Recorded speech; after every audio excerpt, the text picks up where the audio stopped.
Every city has a heart, but not every city rebuilds it. This is Bricktown. The industrial heart that once echoed through these streets grew quiet with time, but through resilience and vision, it has been reborn, brick by brick.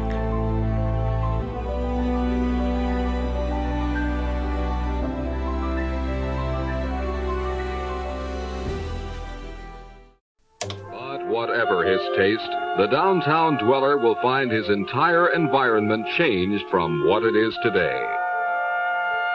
And the entire city will find its downtown to be the answer to many of the frustrations found in modern urban living.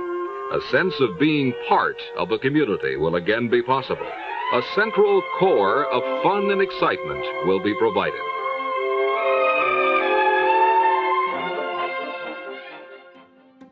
Bricktown's story was written long before its revival. Fueled by steel, steam, and ambition, it became the heartbeat of a growing city, a crossroads shaped by railroads, warehouses, and the promise of a new capital. Well, if you look at Bricktown, it didn't start out as an entertainment district, but it became an entertainment district, and it connected railroads and highways and local citizens. It's really kind of a snapshot in time. It explains how Oklahoma City was settled. Here's a city that was, commonly stated, it was born grown. I mean, it's born right after the land run in 1889, emerges as a rapidly growing urban place. So it becomes the wholesale and warehouse district for Oklahoma City. By the 1990s, the city faced a question. Do we leave Bricktown behind or bring it back? Urban renewal, in a nutshell, was essentially it was the federal government saying, hey, we are going to set aside money for states and municipalities to identify areas that they deemed blighted, whereas much of downtown was being demolished and not much was being rebuilt. And so, planners looked at the warehouse district. Okay, here's a chance. There's something we can work with here, and let's look at what we can do with it. The answer came in the form of a penny, a simple idea that would change everything. What Oklahoma City does is with sales tax initiatives, do a penny sales tax and see what we can do with that. And then you're developing more of we'll do these projects, but they're going to be more on as a pay-as-you-go model. Bricktown was the first cohesive urban entertainment district that had occurred in this city. And, I like to refer to even the canal as Oklahoma City's first modern placemaking project. Placemaking as a concept really started catching momentum as an idea in the 90s. And that was about the time that Oklahoma City was putting all of this together. Some cities have kind of capitalized on it already. San Antonio, San Diego as the gas lamp district. It's also really great for other parts of the city to look at Bricktown and go, what worked great, what didn't work as well. It's really been kind of a laboratory for urban redevelopment. From silent warehouses to streets alive with spirit, Bricktown's transformation did not happen by chance. It took more than just an opportunity. It took a city bold enough to bet on its future. It took vision, investment, and daring to reimagine what Oklahoma City could be. That transformation began with the MAPS initiative. And so that's why you see with that first MAPS initiative, a lot of that's centered on what's now Bricktown, because there is some building stock left in that district.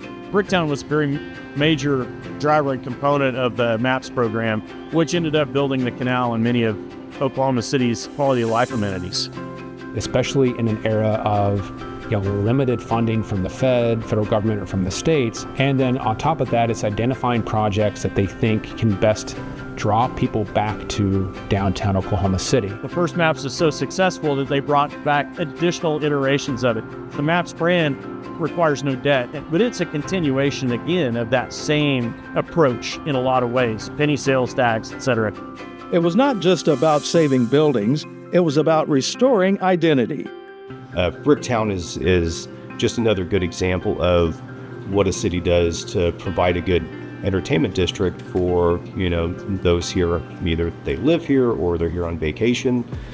This is kind of a destination spot. That's been picked up on by other, especially mid-sized cities, as something that's viable and as a way for those cities to kind of market themselves as a way, hey, you don't have to go to San Antonio to go to the Riverwalk. You can come here. I just think it's a great communal place for people to come, and you have everything in Bricktown that you could want. And as it continues to grow, that's just going to get better. Oklahoma City had a future, which was certainly what MAPS is about. And I want to tell you, ladies and gentlemen, by the investment that we have put into Oklahoma City with this canal and all the other projects involved, we are definitely putting Oklahoma City as a destination tourist point on the map as of today.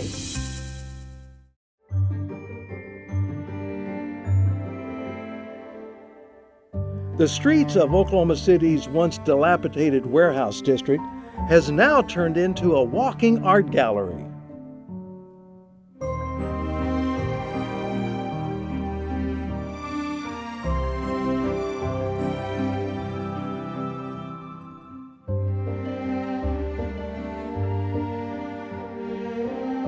Now, late 20th century into the early 21st century, cities like Oklahoma City are trying to rebrand themselves as tourist destinations, and that's where Bricktown really fits in. And oh yes, don't forget that little thing called the Thunder. And this is part of that same story, is do things like bring us the Oklahoma City Thunder. We don't have the Thunder without MAPS. I mean, I would say the energy down here is pretty electric, especially right now with the Thunder going through a playoff run. And the amount of tourists that you get from around the country, the locals that come out here, people riding their bikes, being beside the canal, and just everything that goes on to it. I mean, there's just never a dull moment. And that growth isn't slowing down. Today, Bricktown is more than a success story, it's a symbol of renewal. What began as a bold idea has become a vibrant community, shaped by energy, development, and identity, and it is still evolving. But I think that what Bricktown does is Bricktown casts a wide net. I like to say that it's got the most diversity of use and the most diversity of users. I think we've got a nice eclectic style of businesses here. It's not just like a bunch of random bars, a bunch of, you know what I mean? There's everything from a blues bar to good food to eateries to a winery, which brings a little bit of diversity. All sorts of socioeconomic backgrounds, people coming from all over the world, in fact, to visit Oklahoma City because they hear about Bricktown, they know about Bricktown.